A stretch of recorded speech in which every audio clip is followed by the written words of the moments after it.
give honor to God that I was able to go to the Cracker Barrel and pay the money for the Cracker Barrel and drive back in. I thank God for that. I need to start first before I pray and letting you know that the scripture that we have is not the correct one. And so let me briefly just read the correct scripture. It is from Matthew, and it's my fault that is incorrect. It is Matthew 9:24. And from the NIV it reads, Then Jesus said unto his disciples, If any man will come after me, let him deny himself, take up his cross, and follow me. I'm going to read it one more time, it's real short. And then said Jesus unto his disciples, If any man will come after me, let him deny himself, take up his cross, and follow me. Amen. The word of God for the people of God. Thanks be to God. If I said Matthew 9, I meant Matthew 16.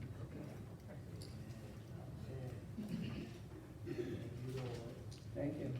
And you'll see as I read this that, I make a lot of mistakes, but God he just fixes them. All right. So the title of this sermon is, Oh, the Places You'll Go. And I just read you the scripture from Matthew 16:24. And I'm glad to be here this morning to see all of you. All of the glory and honor go to God for this great day that he has made. And I thank him for the privilege of standing before you to bring this word to you. I also thank my pastor for giving me this opportunity today. We're going to get started with a brief prayer. Father, empty me of me and fill me with you. Let your word go out and enter and penetrate the hearts of your people.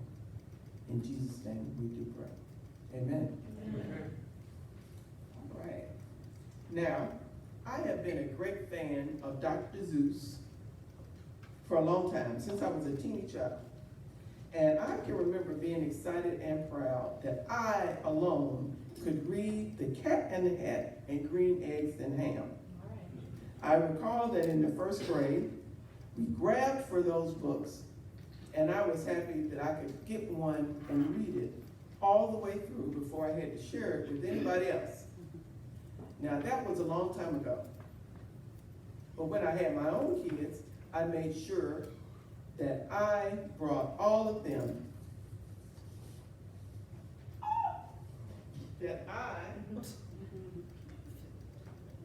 bought them all of the Dr. Seuss books so that they wouldn't have to share. Right now. All right. Oh, the Places You'll Go came along later.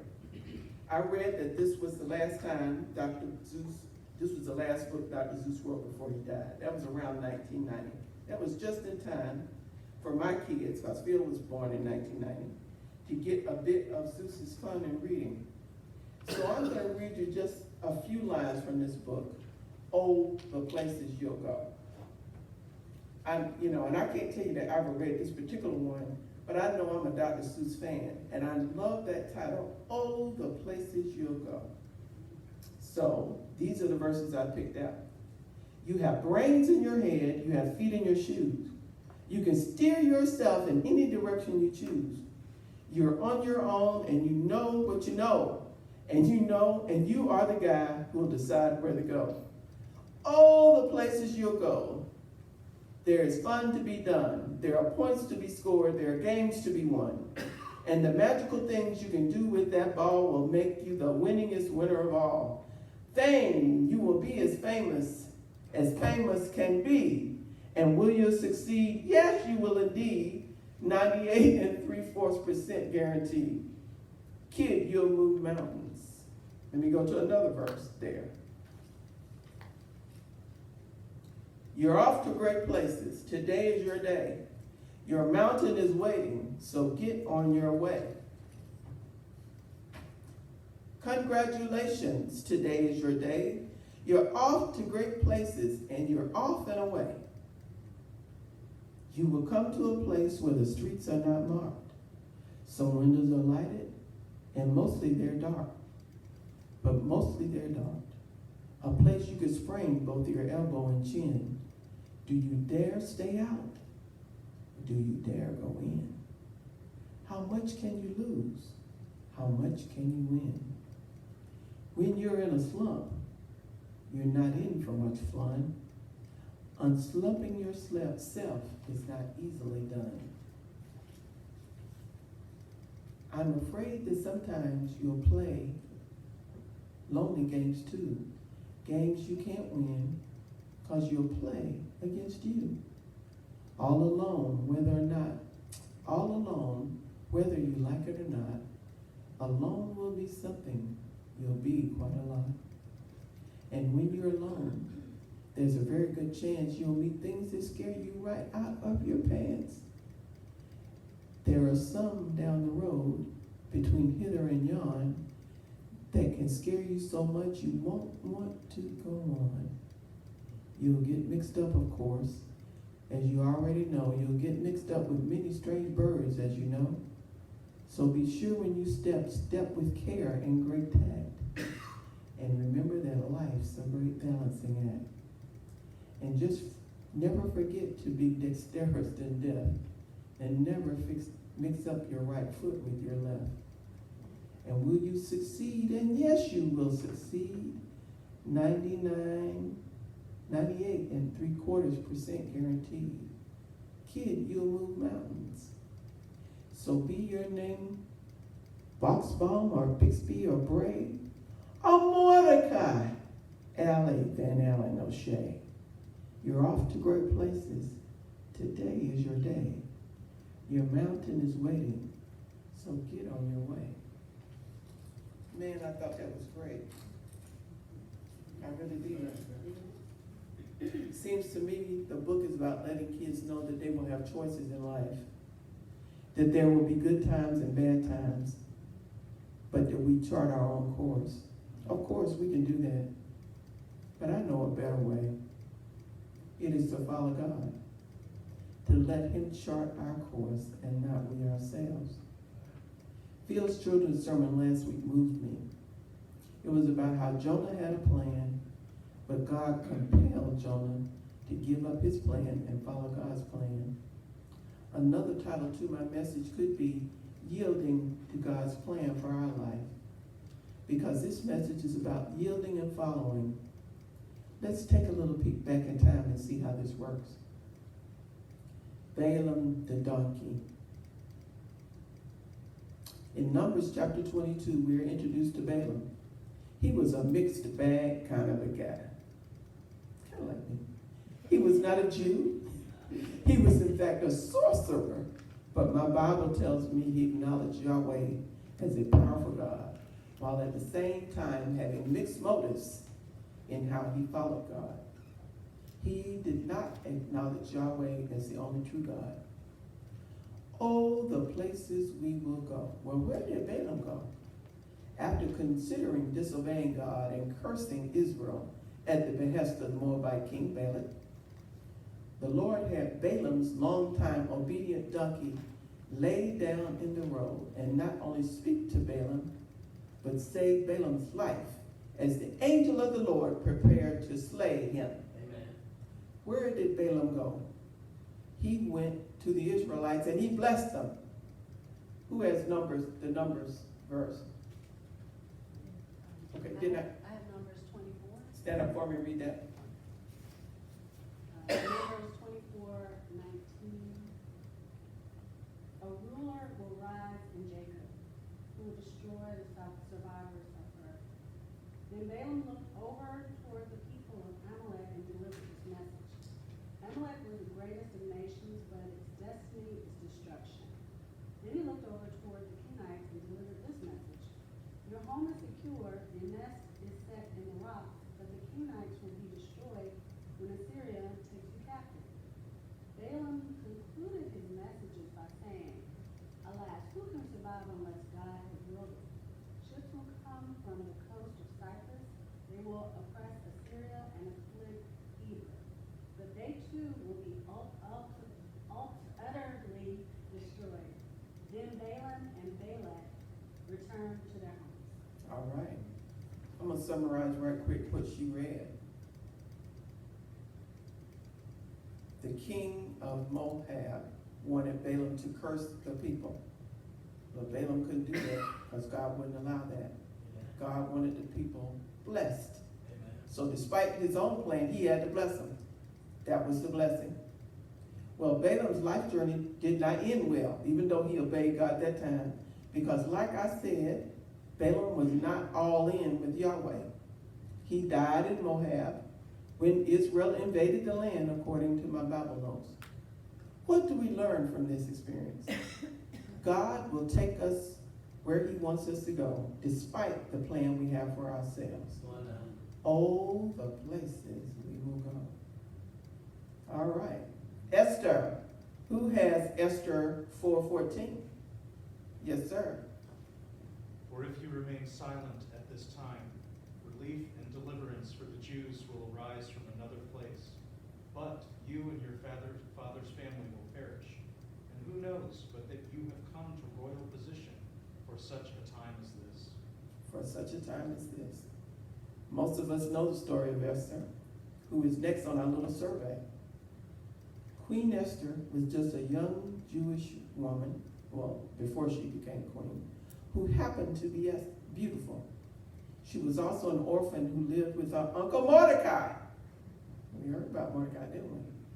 I'm certain Esther felt privileged to be selected to join the king's harem when he got mad at his queen Vashti and forbade Vashti to return to the kingdom after she disrespected him. I bet Esther was even giddy when the king called her to his other harem where he kept his wives. And her mind was certainly blown when the king decided to make her his queen. Oh, the places you will go. You know, it's funny. I'm talking about the places you will go, or rather the places where God put you before he places his task before you. Let me say that again. The places God will put you before he places his task before you. Doors open. Things happen. I'm talking to somebody in this sanctuary right now, but I ain't gonna call no name. Great things. And sometimes we think they are for us alone. But God's plan includes way more people than just us.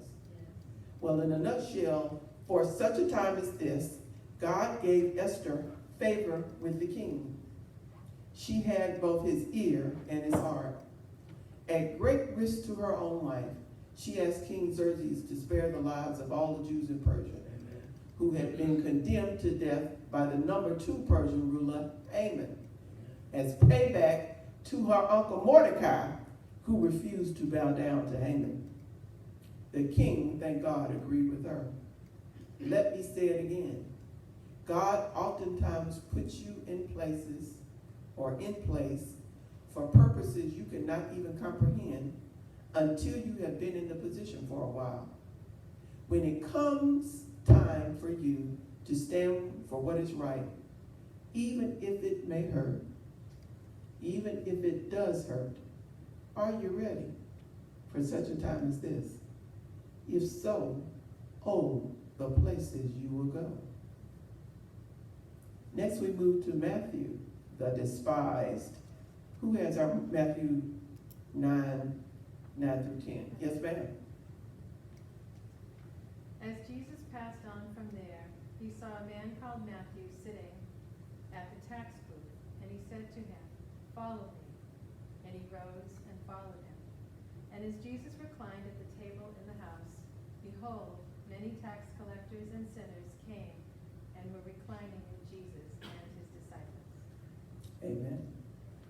We all know Matthew, a disciple of Christ. I am not sure if we all know that he was a tax collector and that they were despised in that day. However, he had a profession that was very lucrative. And apparently, if he gave it up, it might not be easy for him to return to it. Several of the other disciples were actually fishermen. If this Jesus thing did not work out for them, they could just go back to their nets, but not Matthew. As I understand it, returning to his job may not have been an option for him. When Jesus calls, what will you do? When Jesus calls, will you follow him? Will you use what you have for God's glory and for his work? Well, that's what Matthew did. That Matthew 9:9-10. My Bible tells me that his job was lucrative, as I said, and he collected taxes on citizens and merchants passing through. He was appointed by the Romans to this job, and most tax collectors, despite the commissions they made, overcharged and kept the profits. The combination of supporting the Romans and stealing from the people explains the people's disdain for the profession. However, when Jesus called him and said, "Follow me and be my disciple," Matthew got up from his tax collecting booth and followed Jesus. Moreover, Matthew invited Jesus and the disciples to his home to meet his tax collector friends and other disreputable guests. That right there is a great thing too. But what is the most important thing we can learn from Matthew? Again, God gives us skills and talents long before we are able to consciously respond to them. Let me say that again. God gives us skills and talents long before we are able to consciously respond to him. My Bible said God trusts us with skills and abilities ahead of schedule. When we trust God with what he has given us, we begin the real life of adventure. All the places you go. God used Matthew's skills as a record keeper to record the greatest story ever lived and ever told. God has no less a meaningful purpose for each of us. Oh, the places you will go. The next person we will look at is Peter, the failure. Now, I could talk a lot here, so I have to be careful so that I'm not long-winded. Peter messed up a lot, and I identify greatly with him. I think I probably identify more with him than anybody else in the Bible. You will have to read through all of the Gospels to get the nitty-gritty on Peter. But I'll just hit on some of his lowlights. Peter was impulsive. He jumped up and cut off the man's ear when they came to get Jesus in the Garden of Gethsemane. That is something that I surely would do. That's John 18:10. I can only assume that did not please Jesus, because Jesus healed the man's wound. That was at Luke 22:51. Jesus knew Peter would deny him 3 times and told him so. Matthew 26:34. And just as Jesus said, after Jesus was arrested, Peter denied that he knew Jesus 3 times. That's Matthew 26:69-75. That was despite Peter just previously saying he would never desert Jesus, even if everyone else did. Matthew 26:33-35. So why did I pick this Peter? Well, duh, because Jesus picked him. And Jesus also said, "Now I say unto you, Peter," which means rock, "upon this rock I build my church, and all the powers of hell will not conquer it." That's Matthew 16:18. Once again, that's the record keeper, keeping the record. So Jesus picked up this messed up guy who said all this stuff that the guy couldn't follow through on in the natural to build his church on. God built his church on this man who couldn't keep his word. God did not call the perfect. He called the imperfect to serve the perfect God. God did not call the perfect. He called the imperfect to serve the perfect God. What is the lesson here? We may think we are going in one direction, but God calls us to a different place than we thought we were headed. The place we even do not want to go. A place that will not lead to our riches and our glory. What do we do? Let's take a listen to John 21:18-19. It's deep. Let's take that listen. This is Jesus talking to Peter, and I'm going to read this to you myself. "I tell you the truth, when you were young, You were able to do as you like. Does that sound like what we just read? You dressed yourself and you went wherever you wanted to go. But when you were old, you will stretch out your hands and others will dress you and take you where you don't want to go. And Jesus said this to Peter to let him know by what kind of death he would glorify God. And Jesus told Peter, follow me. Are you ready to follow Jesus to the places you don't want to go? Are you ready to give up your selfish ways and take up your cross and follow Jesus? That's our Matthew 16:24 that we read in the beginning. Ooh, the places you will go when you follow him. I'm almost done. Our best example is Jesus himself. He lived a life knowing all along about his excruciating early death. He even asked God the Father in the Garden of Gethsemane before his arrest, my Father, if it is possible, let this cup of suffering be taken away from me. Yet I want your will, not mine, to be done. Matthew 26:39. The lesson? Follow, even if it hurts. Follow, even if we don't want to follow. Follow, even unto death. Follow, even if it means pulling roaches out of a bag of old clothes. Follow Christ to the kingdom of heaven. Follow. Oh, the places you will go. Are you ready? Amen.